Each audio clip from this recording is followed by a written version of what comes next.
Hi guys, it's Ethan here.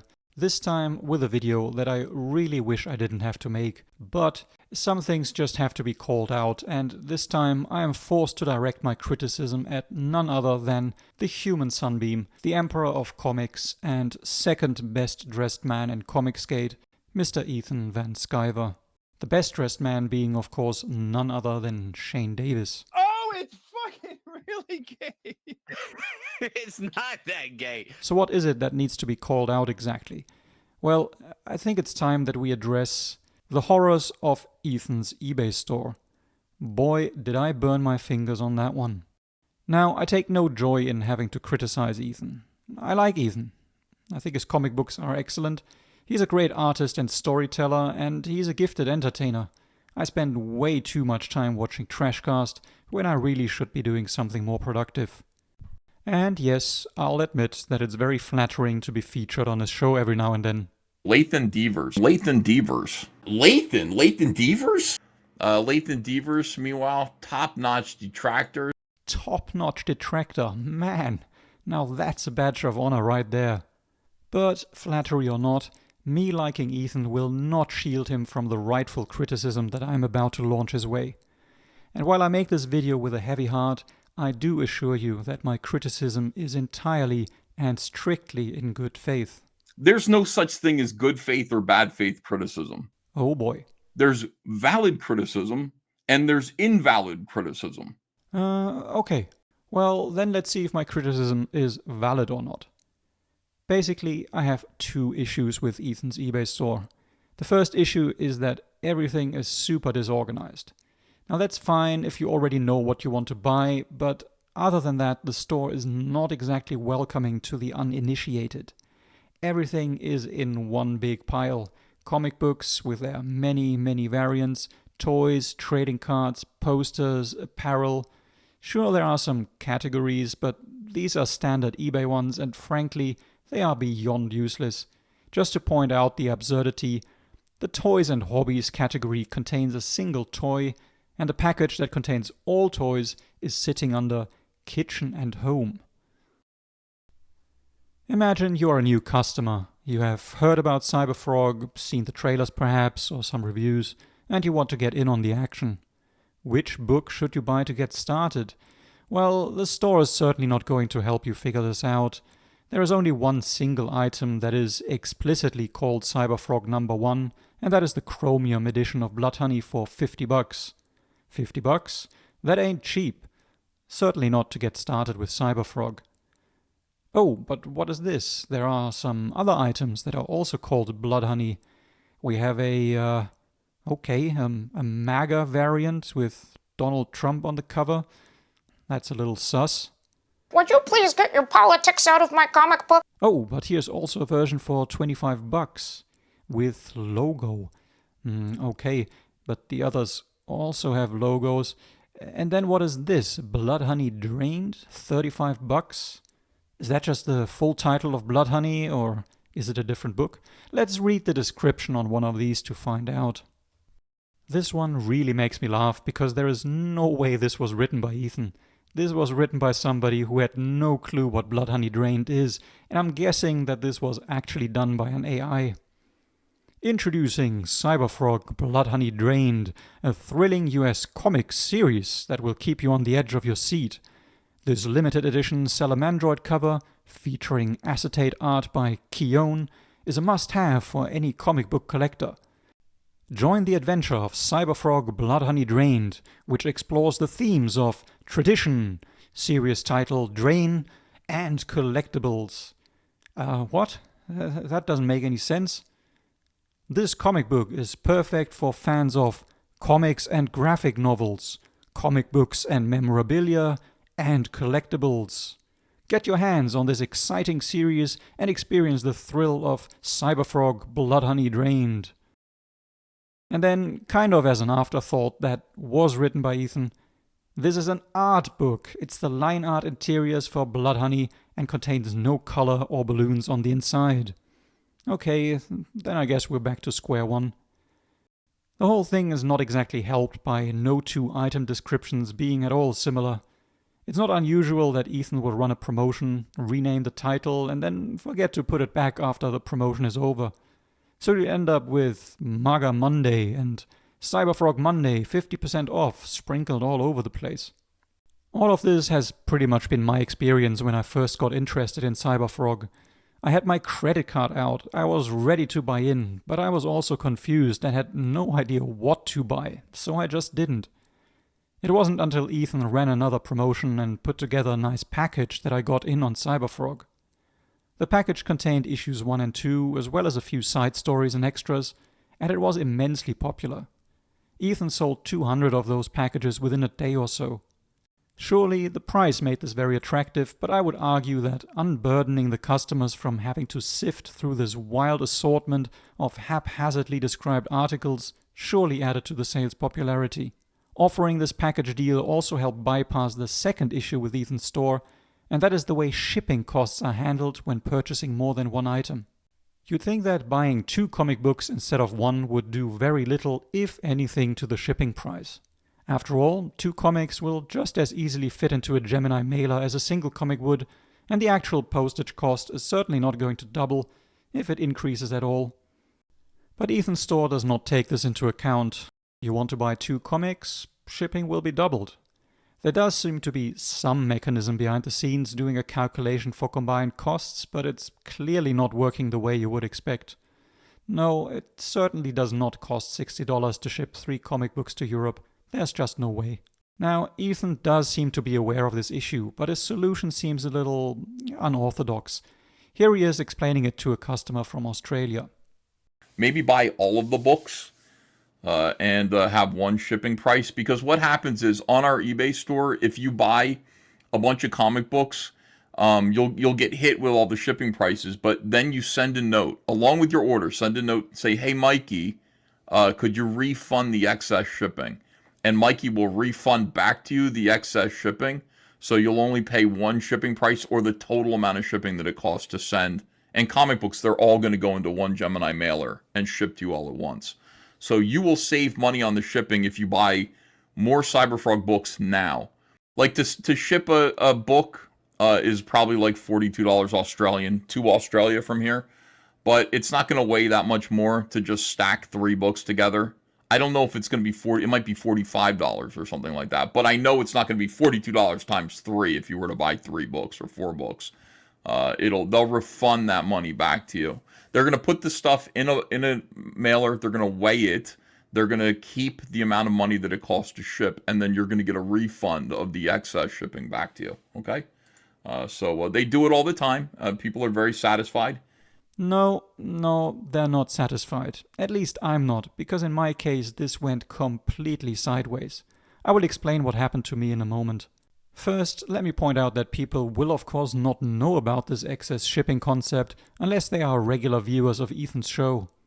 Unfortunately, Ethan is very clear that unless you specifically ask for this, excess shipping will not be refunded.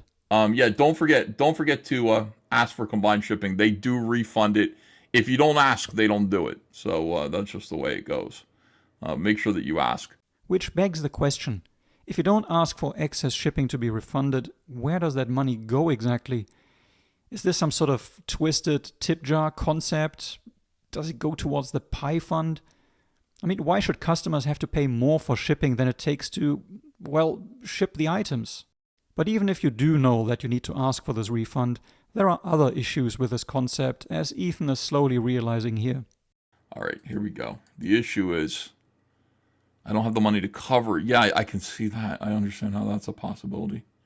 Incoming refund of shipping. Not sure if others are not. What if I did a package that was just like all of the books together? And I just did okay. And then that way you don't have to buy them all separately. You get them all.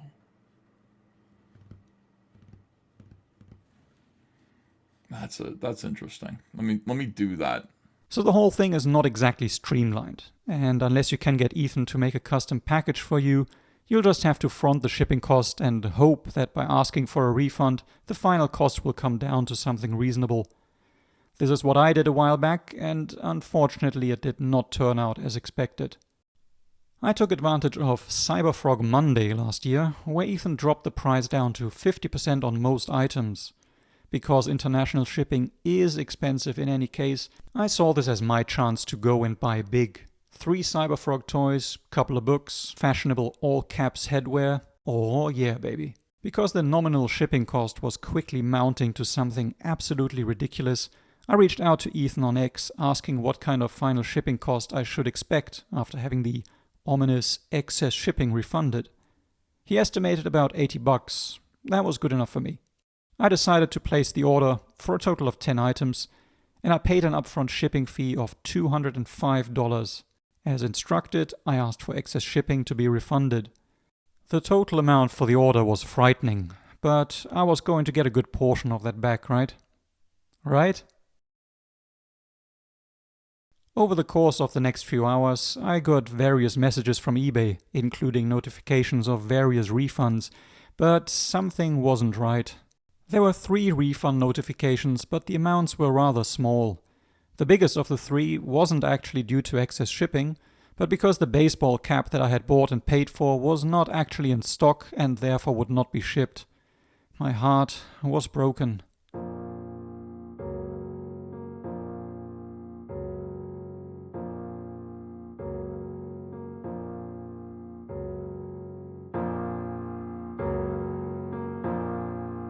Everything was a bit messy. The items had apparently been grouped into 5 separate sub-orders, and because import taxes factor into the equation for me as well, and these got entangled with the costs of the items, the shipping costs and the refunds, I had to sit down and do some serious calculations. After much deliberation, I finally arrived at 2 conclusions. 1. The upfront shipping cost I had paid, after saying goodbye to the hat, was $180, and number 2, the excess shipping cost that was refunded amounted to $20.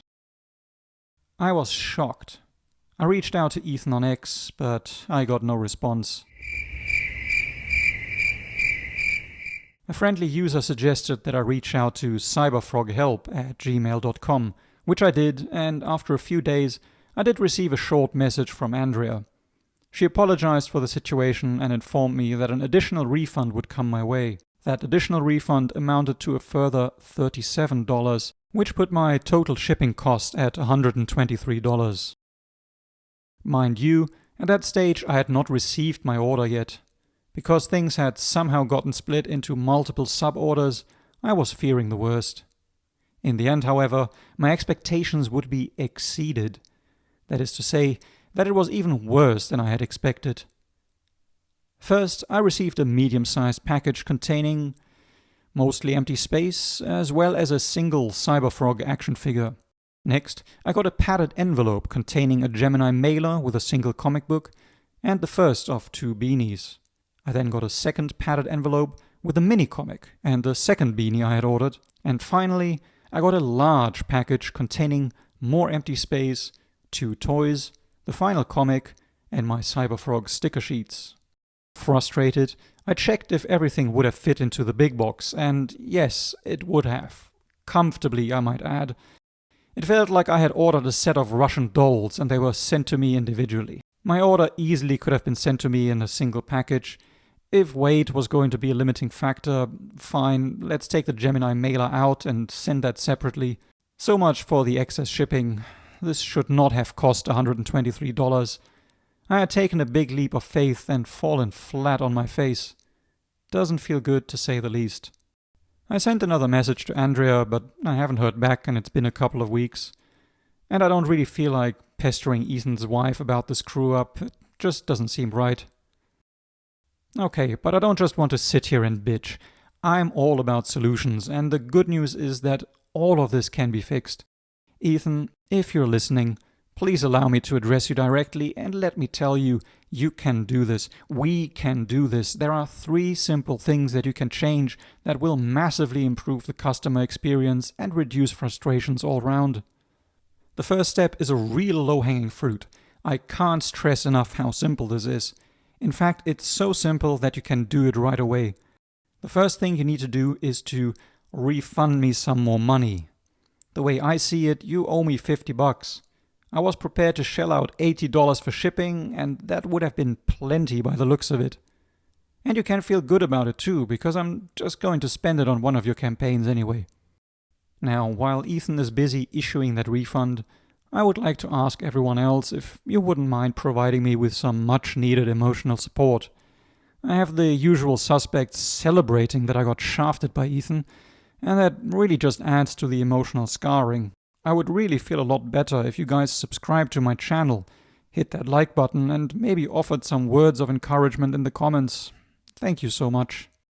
Now, with the refund taken care of, the second thing you should do, Ethan, is to upgrade that seller page of yours to an actual eBay store. Upgrading to a store will allow you to set up your own customized sales page that is truly deserving of the all caps name. Think about it. This could be you. But better, with comics and toys instead of lamps. And most importantly, you can organize things into your own custom categories. Say goodbye to kitchen and home and say hello to comics, toys, trading cards, posters. Think Cyberfrog, Rainbow the Brood, Fearsome, and Elephant. You could even sort different issues into their own buckets, making sure that buyers are never again confused, that is, about which book to buy. And if you want to run a sale, you don't have to rename and edit all items manually anymore. You can just, run a sale. Set a percentage and a duration, give it a catchy name like Cyberfrog Monday or MAGA Tuesday, select a couple of items, and boom, Bob's your uncle. Now, lastly, there is the shipping issue, and that one is probably a little bit dicey. The way I understand it, it's essentially a configuration issue. But eBay does allow for a variety of options to combine shipping costs, for example by number of items and/or by weight. Multiple shipping tables can be set up, and these can be applied to different types of items such as comic books or the bulkier toys. For example, a simple setup would have a given cost for a single comic, and then a small additional fee for each additional comic. Having to figure this out could be a bit hairy, but you have already told us that you have a slightly above average IQ, so there really are no excuses. Also, you have some very capable friends when it comes to shipping. You have a whole peer group full of high-profile professionals that you could consult. I'm sure there is some good knowledge to be found among them. In the end, do keep in mind that you're not some old geezer selling dusty paper out of his garage. You are an industry professional and veteran of 30 plus years. You are a multi-million-dollar business owner, and you even have your own warehouse. What the fuck you guys doing? I didn't think you were gonna be here. How come I only get $2, asshole? With multiple new titles on the way, your line of comics and toys is growing steadily. Frankly, I think it's high time for you to upgrade and turn your store into a smoother experience for your customers. At the moment, you are turning those customers away by scaring them off with these insane shipping costs for multiple items. And even if they do know that they can ask for excess shipping to be refunded, you have seen yourself that it is not reasonable to ask them to pay these costs up front when they are well within the triple digits, and especially not when that comes with the risk of not actually having much of it refunded in the end. Anyway, that's all I got for today. Go away now.